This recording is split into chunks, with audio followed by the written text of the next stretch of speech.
আমি একটা আইসক্রিমওয়ালার ভূতের স্বপ্ন দেখেছি। দেখলাম যে একটা চুল আর সাথে চুল ছিল, আর বলি তুই এখানে আইসক্রিম খাচ্ছিস, তোকে এবার ছাড়বো না। তারপর মাথাটা বের করলো, তখন বললো যে আইসক্রিমওয়ালা ভূত।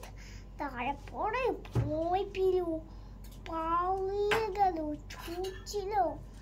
তখন বললো আইসক্রিমওয়ালা ভূত।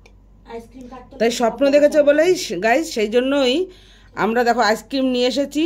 হ্যাঁ, এখন দেওয়া হবে আমাদের কি সূর্যনাককে, তাই তো?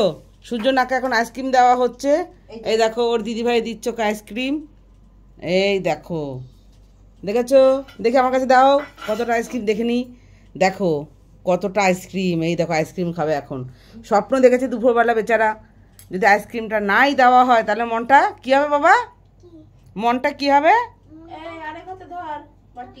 মনটা কি হবে বলো? ভেঙে যাবে,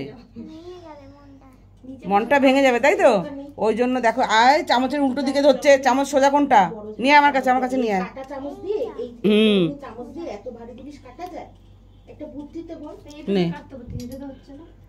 এই তো আইসক্রিম খাচ্ছে, ভালো করে দিচ্ছি বলে সমস্যার সমাধান হয়ে যায় না। কে নিয়ে এসে দিয়েছে আইসক্রিমটা? কে দিয়েছে বল? জেঠু, তাই তো? ভোলা জেঠু। কে দিল আইসক্রিম? তাহলে দেখেছিস স্বপ্নটা সত্যি হয়ে গেল। দে দে, দাঁড়া দাঁড়া দাঁড়া।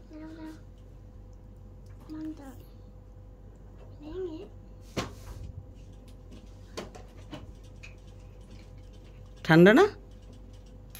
ঠান্ডা, বড় টুকরো তোরা খেয়েছিস? তাহলে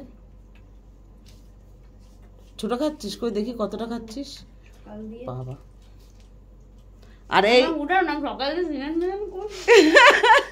এই একজন সকাল থেকে স্নান করেনি, কত টেনশন, কত মাথায় কত কিছু। ভাত খেলো, আইসক্রিম খেলো, সবই খাচ্ছে, কিন্তু টেনশনে আর স্নান করতে পারলো না। ঠিক আছে, তা তোমরা দেখো স্নান না করে গরমের মধ্যে তোমরা বুঝতে পারছো কি হাল হয় মানুষের। কোন টেনশনে ম্যাডাম আপনি স্নান করেননি বলবেন একটু? মনে করতে পারছি না।